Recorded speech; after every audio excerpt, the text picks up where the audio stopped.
नमस्कार दोस्तों, चलिए जानते हैं राजस्थान की फटाफट 25 बड़ी खबरों को सिर्फ 10 मिनट में। लेकिन उससे पहले आप यह वीडियो किस जगह से देख रहे हैं हमें कमेंट में जरूर बताएं।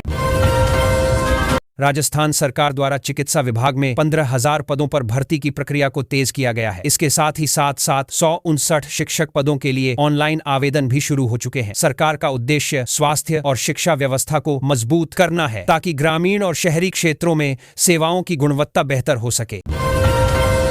राज्य में स्वयंसिद्धा 2026 कार्यक्रम की तैयारियां अंतिम चरण में पहुंच गई हैं। यह महिला सशक्तिकरण से जुड़ा बड़ा आयोजन है जो 3 से 5 जनवरी तक ब्यावर में होगा। इसमें स्वरोजगार, कौशल विकास, स्वास्थ्य जागरूकता और आत्मनिर्भरता से जुड़े सत्र आयोजित किए जाएंगे। भाजपा सरकार ने ऊर्जा क्षेत्र में बड़ी उपलब्धि हासिल की है। बीते 2 वर्षों में राज्य की विद्युत उत्पादन क्षमता में 5,932 मेगावाट की बढ़ोतरी हुई है। सरकार का दावा है कि इससे बिजली कटौती कम होगी और उद्योगों के साथ साथ आम घराना चाह रहा उपभोक्ताओं को भी लाभ मिलेगा। रेक के चेयरमैन एवं मैनेजिंग डायरेक्टर ने राजस्थान में RDSS और PM सूर्य घर योजना की प्रगति की समीक्षा की। बैठक में सोलर ऊर्जा को बढ़ावा देने, घरेलू उपभोक्ताओं को लाभ पहुंचाने और बिजली वितरण व्यवस्था को आधुनिक बनाने पर विशेष जोर दिया गया। अरावली पर्वतमाला से जुड़े 20 जिलों में अवैध खनन रोकने के लिए 29 दिसंबर से 15 जनवरी तक विशेष संयुक्त अभियान शुरू किया गया है। मुख्यमंत्री के निर्देश पर प्रशासन, पुलिस और खनन विभाग की टीमें सक्रिय रहेंगी और जीरो टॉलरेंस की नीति अपनाई जाएगी। राजस्थान हाईकोर्ट ने अहम फैसला देते हुए बैंक खातों को पूरी तरह फ्रीज करने की पुलिस प्रक्रिया पर रोक लगा दी है। अदालत ने कहा कि जांच के नाम पर नागरिकों को आर्थिक रूप से पंगु बनाना गलत है और केवल आवश्यक राशि तक ही कार्रवाई होनी चाहिए। 108 और 104 एम्बुलेंस सेवाओं से जुड़ी हड़ताल को 31 दिसंबर तक स्थगित कर दिया गया है। सरकार और कर्मचारियों के बीच बातचीत के बाद टेंडर शर्तों में संशोधन पर सहमति बनी है, जिससे आम लोगों को राहत मिली है और आपात सेवाएं सुचारू रहेंगी। राजस्थान में कड़ाके की ठंड का प्रकोप लगातार बना हुआ है। 7 शहरों में तापमान 5 डिग्री सेल्सियस से नीचे दर्ज किया गया है। कई इलाकों में खेतों की ओस जमकर बर्फ में बदल गई है। मौसम विभाग ने 28-29 दिसंबर के लिए येलो अलर्ट जारी किया है।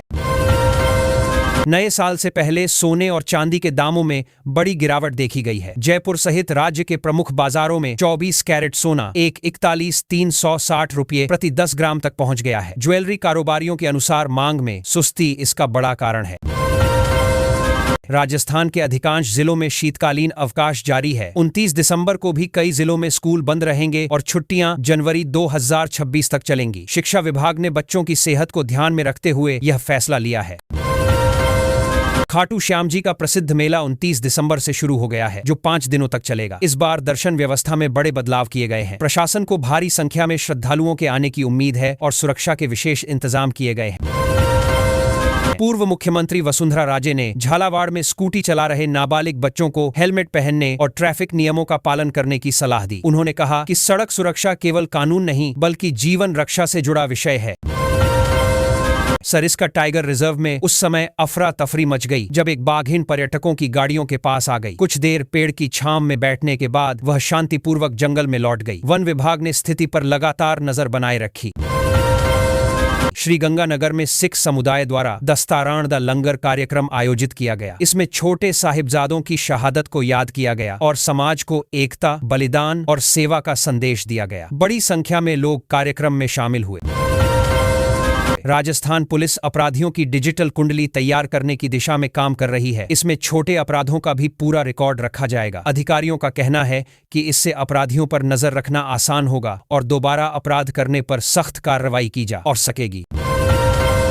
डिप्टी CM दिया कुमारी ने जयपुर में आयोजित रक्तदान शिविर में भाग लिया। इस शिविर में 159 यूनिट रक्त एकत्र किया गया और 365 लोगों का मुफ्त स्वास्थ्य परीक्षण किया गया। उन्होंने समाज से रक्तदान को नियमित आदत बनाने की अपील की। सीकर जिले में लेपर्ड के हमले से ग्रामीणों में दहशत फैल गई। इस घटना में 2 लोग घायल हुए। सूचना मिलने पर वन विभाग की टीम मौके पर पहुंची और रेस्क्यू ऑपरेशन चलाकर लेपर्ड को सुरक्षित पकड़ लिया गया। चित्तौड़गढ़ में महाराणा प्रताप राज्यारोहण दिवस को 28 फरवरी को भव्य रूप से मनाने का निर्णय लिया गया है। शिक्षा मंत्री ने इसकी घोषणा करते हुए कहा कि कार्यक्रम के माध्यम से युवाओं को इतिहास और वीरता से प्रेरणा मिलेगी। जयपुर में ब्लास्ट की धमकी देने के मामले में पुलिस ने होटल में काम करने वाले एक वेटर को गिरफ्तार किया है। जांच में सामने आया कि धमकी अफवाह फैलाने के उद्देश्य से दी गई थी। पुलिस ने सुरक्षा व्यवस्था को और कड़ा कर दिया है। ब्यावर में इंद्रधनुष ऑफ इमोशंस कार्यक्रम का आयोजन किया गया। इस कार्यक्रम में बच्चों ने नृत्य, संगीत और नाट्य प्रस्तुतियों के माध्यम से अपनी भावनाओं को अभिव्यक्त किया। अभिभावकों और शिक्षकों ने बच्चों की प्रतिभा की सराहना की। दौसा जिले में भाजपा प्रदेश अध्यक्ष मदन राठौड़ के दौरे को लेकर व्यापक तैयारियां की गईं। स्वागत के लिए 101 तोरण द्वार लगाए गए। कार्यकर्ताओं में उत्साह देखने को मिला और संगठन को मजबूत करने पर चर्चा हुई। प्रतापगढ़ में नाले पर अतिक्रमण के खिलाफ नगर परिषद ने सख्त कार्रवाई शुरू की है। अतिक्रमण करने वालों को नोटिस जारी किए गए हैं और प्रभावित क्षेत्रों में लाल निशान लगाए गए हैं ताकि जल निकासी व्यवस्था बाधित न हो। जालोर में कांग्रेस पार्टी ने अरावली बचाओ रैली निकाली। नेताओं ने अवैध खनन को लेकर सरकार और खनन माफिया पर गंभीर आरोप लगाए। रैली के दौरान पर्यावरण संरक्षण और प्राकृतिक संसाधनों की रक्षा का मुद्दा प्रमुखता से उठाया गया। नए साल से पहले राजस्थान में मावठ की संभावना जताई गई है। मौसम विभाग ने 12 जिलों में घने कोहरे का अलर्ट जारी किया है। तापमान में और गिरावट आने की आशंका है, जिससे ठंड का असर और बढ़ सकता है।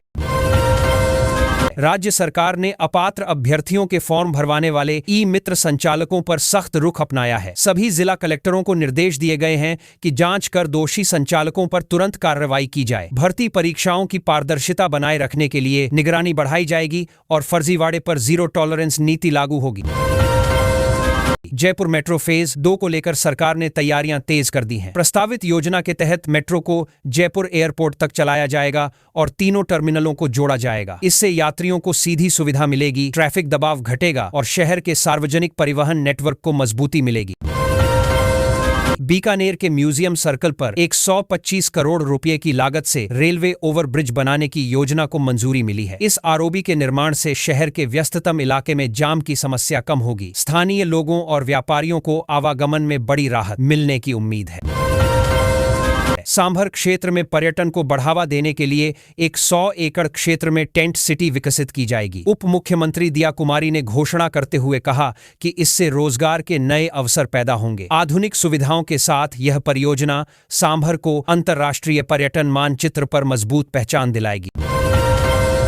खाटू श्याम जी में नए साल से हाईटेक सुविधाओं के विकास पर काम शुरू किया जा रहा है। श्रद्धालुओं की सुविधा के लिए स्मार्ट पार्किंग, डिजिटल दर्शन व्यवस्था और सुरक्षा प्रणाली को मजबूत किया जाएगा। धार्मिक पर्यटन को बढ़ावा देने के उद्देश्य से शहर को आधुनिक धार्मिक केंद्र के रूप में विकसित किया जा रहा है। राज्य सरकार ने नए शैक्षणिक सत्र से पहले 97 सरकारी स्कूलों के मर्जर का फैसला लिया है। इन स्कूलों को नजदीकी विद्यालयों में शामिल किया जाएगा। शिक्षा विभाग का कहना है कि इससे संसाधनों का बेहतर उपयोग होगा और विद्यार्थियों को गुणवत्तापूर्ण शिक्षा सुविधा मिल सकेगी। अरावली पर्वतमाला के संरक्षण को लेकर मुख्यमंत्री भजनलाल शर्मा ने खनन और वन विभाग के अधिकारियों के साथ बैठक की। अवैध खनन पर सख्त निगरानी, बड़े स्तर पर पौधरोपण और पर्यावरण संतुलन बनाए रखने के निर्देश दिए गए। सरकार संरक्षण को सर्वोच्च प्राथमिकता दे रही है। राजस्थान को महिलाओं के सशक्तिकरण का मॉडल राज्य बनाने की दिशा में कई योजनाएं चलाई जा रही हैं। मंत्री मंजू बघमार ने बताया कि महिला शिक्षा, रोजगार और सुरक्षा से जुड़ी पहलें तेज की गई हैं। स्वयं सहायता समूहों और स्किल डेवलपमेंट कार्यक्रमों से महिलाओं को आत्मनिर्भर बनाया जा रहा है। सांभर फेस्टिवल 2025 का भव्य शुभारंभ किया गया है, जिसमें पक्षी दर्शन, पैराग्लाइडिंग और सांस्कृतिक कार्यक्रम शामिल हैं। उप मुख्यमंत्री दिया कुमारी ने उद्घाटन किया। यह महोत्सव पर्यटन को बढ़ावा देने के साथ साथ स्थानीय संस्कृति और रोजगार को नई पहचान दिलाने में मदद करेगा। जयपुर के चौमू क्षेत्र में अतिक्रमण हटाने के दौरान विवाद के बाद प्रशासन ने एहतियातन इंटरनेट सेवाएं बंद कर दी। पुलिस ने कानून व्यवस्था बनाए रखने के लिए 110 से अधिक लोगों को हिरासत में लिया। स्थिति पर नजर रखी जा रही है और शांति बहाल करने के प्रयास जारी हैं। अलवर में जल जीवन मिशन के तहत हुए कथित फर्जीवाड़े की जांच तेज हो गई है। 19 इंजीनियर जांच के दायरे में आए हैं। परियोजनाओं की गुणवत्ता और खर्च की समीक्षा की जा रही है। दोषी पाए जाने पर सख्त कार्रवाई की चेतावनी दी गई है। राज्य सरकार की युवा मित्र योजना को लेकर एक बार फिर बहस तेज हो गई है। इस योजना के तहत कार्यरत हजारों युवाओं का रोजगार प्रभावित होने की बात सामने आई है। विभिन्न संगठनों और युवा प्रतिनिधियों ने सरकार से योजना को पुनः बहाल करने की मांग की है, ताकि युवाओं को स्थायी आय और रोजगार का अवसर मिल सके। राजस्थान लोक सेवा आयोग ने वर्ष 2026 का भर्ती कैलेंडर जारी कर दिया है। इसमें 16 बड़ी भर्तियों का उल्लेख किया गया है, जिनके अंतर्गत 13,000 से अधिक पदों पर नियुक्तियां होंगी। आयोग ने 5 रिजर्व डेट भी तय की हैं। 2 परीक्षाएं कंप्यूटर आधारित होंगी, जिससे पारदर्शिता बढ़ेगी। राजस्थान कर्मचारी चयन बोर्ड द्वारा आयोजित जमादार ग्रेड द्वितीय भर्ती परीक्षा आज प्रदेश के विभिन्न परीक्षा केंद्रों पर शांतिपूर्वक संपन्न हो रही है। अभ्यर्थी सुबह से ही केंद्रों पर पहुंच गए। प्रशासन ने परीक्षा को नकल मुक्त रखने के लिए सख्त निगरानी और सुरक्षा व्यवस्था सुनिश्चित की है। पशुपालन विभाग में लंबे समय से लंबित पदोन्नतियों को मंजूरी दे दी गई है। कुल 1055 अधिकारियों को प्रमोशन दिया गया है, जिसमें वरिष्ठ पशु चिकित्सा अधिकारी से लेकर अतिरिक्त निदेशक स्तर तक के अधिकारी शामिल हैं। इस निर्णय से विभागीय कार्यप्रणाली और सेवाओं में तेजी आने की उम्मीद है।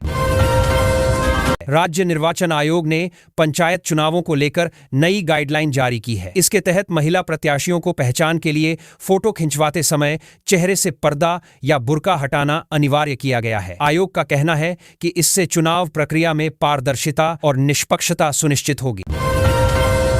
राजस्थान विश्वविद्यालय ने छात्रों को बड़ी राहत देते हुए महत्वपूर्ण निर्णय लिया है। जो विद्यार्थी 6 वर्षों में स्नातक पाठ्यक्रम पूरा नहीं कर पाए थे, उन्हें वर्ष 2026 तक अंतिम अवसर दिया जाएगा। इसके लिए आवेदन की अंतिम तिथि 5 जनवरी निर्धारित की गई है। जयपुर मेट्रो के दूसरे चरण को लेकर सरकार ने हाईटेक अपग्रेडेशन की योजना पर काम शुरू कर दिया है। इस परियोजना के तहत आधुनिक सिग्नल सिस्टम, बेहतर कोच और डिजिटल टिकटिंग को शामिल किया जाएगा। इससे जयपुर शहर की यातायात व्यवस्था में बड़ा सुधार आने की उम्मीद है। जयपुर अजमेर राष्ट्रीय राजमार्ग को अपग्रेड करने की योजना पर तेजी से काम किया जा रहा है। इस परियोजना का उद्देश्य ट्रैफिक जाम कम करना, सड़क सुरक्षा बढ़ाना और यात्रियों को बेहतर सुविधाएं देना है। हाईवे के चौड़ीकरण और स्मार्ट सुविधाओं से आवागमन सुगम होगा। 12 जिले में पुलिस विभाग द्वारा विशेष प्रशिक्षण कार्यक्रम आयोजित किया जा रहा है। इसमें लगभग 600 पुलिसकर्मियों को कानून व्यवस्था, भीड़ नियंत्रण और आधुनिक सुरक्षा तकनीकों की ट्रेनिंग दी जा रही है। प्रशासन का उद्देश्य पुलिस बल को अधिक सक्षम और आधुनिक बनाना है।